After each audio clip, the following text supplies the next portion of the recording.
Donald لو نے عمران خان صاحب کے اس بیانیے کو جھوٹ قرار دیا ہے۔ یہ بھی ایک حقیقت ہے کہ 8 فروری کے الیکشن پر امریکہ نے بہت سارے سوالات اٹھا دیے ہیں، لیکن سائفر کے بیانیے کو بھی جھوٹ قرار دیا، جس کے بعد اب آپ دیکھ رہے ہیں کہ آپ کے مخالفین سارے وہ کہہ رہے ہیں کہ جی عمران خان صاحب کا بیانیہ سائفر کا ختم ہو گیا ہے۔ کہ انہوں نے یہ کہا کہ جی کنسپیریسی بالکل ایک جھوٹ ہے، اس میں کوئی حقیقت نہیں، اور انہوں نے ڈینائی کیا ہے۔ تو اب ایک چور اپنی چوری کو ڈینائی ہی کرے گا نا، اس کے علاوہ وہ کیا کرے گا؟ خود تو ایڈمٹ نہیں کریں گے، ایڈمیشن آف گلٹ تو نہیں پیش کریں گے۔ He is going to stick to that line. The State Department has been sticking to that line. Cipher ایک حقیقت ہے، سائفر لکھا گیا، ایمبیسڈر صاحب نے لکھا، اس کے اوپر نیشنل سیکیورٹی کمیٹی جو آپ کی کمیٹی ہے اس کی 2 نشستیں ہوئیں، انہوں نے بھی تسلیم کیا کہ اس کی گفتگو جو ہے وہ ٹھیک نہیں تھا، ڈیماش کیا گیا۔ ڈیماش چھوٹی چیزوں پہ نہیں کیا جاتا ہے، خاص طور کے ایک ایسے ملک کو جو نہ دشمن ملک نہ ہو، آپ کا دوست، آپ کا پارٹنر ملک ہو۔ یہ سب تو ہوا ہے، اس سے وہ آنکھیں نہیں چرا سکتے، مگر اس سے زیادہ ضروری بات یہ ہے جو انہوں نے الیکشن کے حوالے سے کی، کیونکہ وہ ایک آبزرور کے تناظر سے دیکھتے تھے، وہاں پہ ان پہ الزام نہیں لگا، he doesn't have to save his own skin وہاں پر، اور ان کی بھی ٹیسٹیمنی سے زیادہ ضروری ہے جو جتنے بھی ممبرز ہیں of the foreign relations committee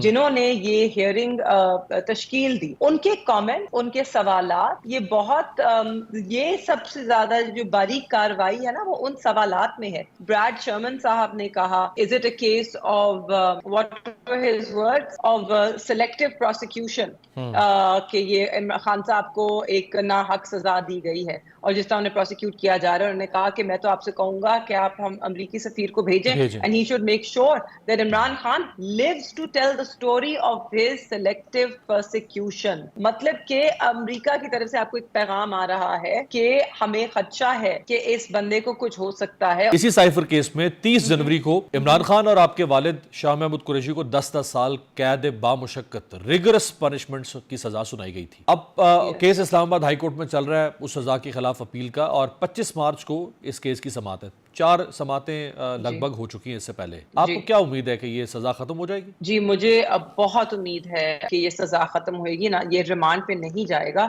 حالانکہ اس وقت پروسیجر پہ بھی ایشوز ہیں، زیادہ فوکس اس وقت اسی پر ہے، مگر میری امید ہے اور میرا اندازہ بھی ہے کہ منڈے کو جب یہ دوبارہ کنٹینیو کرے گا، اور پھر جب پروسیکیوشن سے سوال کیے جائیں گے، جب وہ اپنا کیس پریزنٹ کرنے کا انہیں موقع ملے گا، تو جج صاحب کے لیے اور چیزیں بھی زیادہ کلیئر ہوں گی، اور وہ میرٹس پہ فیصلہ دیں گے اس کیس میں، نہ کہ یہ کہیں گے کہ یہ دوبارہ اس کو ٹرائی کیا جائے، کیونکہ آپ کے سامنے ہے 3 دفعہ جو اسپیشل ٹرائل کورٹ ہے وہاں پر یہ ٹرائل شروع ہو چکا ہے۔ علی امین گنڈا پور صاحب نے انہوں نے وارننگ دی ہے فیڈرل گورنمنٹ کو، پنجاب گورنمنٹ کو، کہ آپ اپنی حرکتوں سے باز آ جائیں، اور اگر آپ اپنی حرکتوں سے باز نہیں آئے تو پھر ہم دیکھتے ہیں کہ آپ حکومت کیسے چلاتے ہیں۔ ابھی ایسا کیا ہوا ہے حالیہ کہ ان کو اتنی اگریسو سٹیٹمنٹ ایک اور ایڈمنسٹریٹو یونٹ اور ایک chief executive of the country میں آپ کو بتاتی ہوں، تھریٹننگ وارننگ کیوں؟ وفاق کے وزیر اعظم نے یا ریاست نے کچھ ایسے اقدام لیے کہ ایک چھوٹے صوبے کے وزیر اعلیٰ نے ایک ریاکشن میں سٹیٹمنٹ دی۔ اس سے پہلے آپ کو یاد ہوگا کہ گنڈا پور صاحب آئے، اپنے صوبے کے حق کے لیے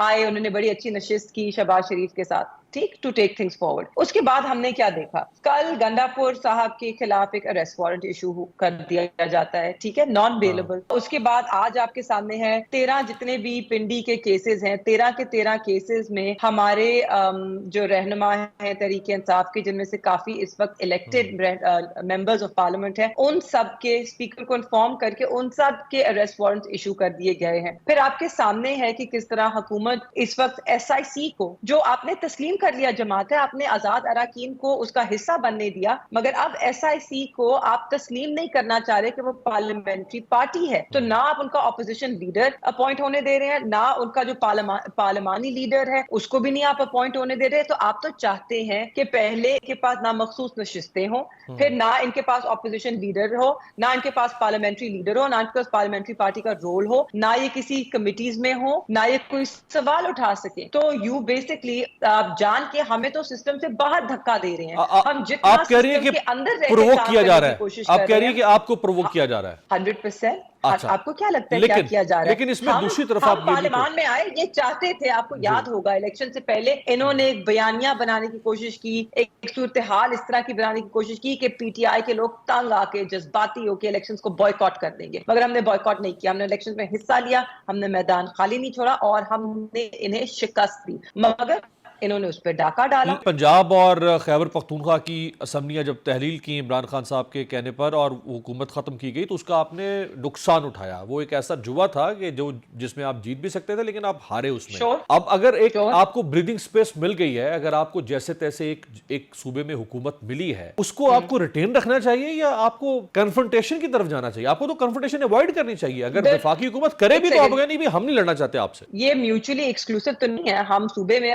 کیوں گیو اپ کر رہے ہیں؟ حکومت صوبے نے ہمیں مینڈیٹ دیا ہے, بہت بھاری مینڈیٹ دیا ہے. اتنا بھاری مینڈیٹ تو انہوں نے آج تک کبھی کسی جماعت کو دیا ہی نہیں ہے, اور یہ وہ صوبہ ہے جو ایک جماعت کو دوسری دفعہ الیکٹ نہیں کرتا تھا. آج تیسری مرتبہ انہوں نے تحریک انصاف کو الیکٹ کیا. جہاں تک کانفرنٹیشن کا سوال ہے, ہم کانفرنٹیشن نہیں کر رہے. جو ریزسٹنس ہے, مزاحمت ہمارا حق ہے. ہمارے ساتھ ناانصافی ہو رہی ہے, ہمیں دیوار سے لگایا گیا اور مزید لگایا جا رہا ہے. ہمارے ساتھ ان گڈ فیتھ انگیجمنٹ نہیں ہو رہی ہے. حالانکہ ہم نے اچھا جیسچر دکھایا, ہم پارلیمان میں گئے, پارلیمان کا حصہ بنے, ہم آئین اور قانون کے دائرے میں رہتے ہوئے سب کچھ کر رہے ہیں.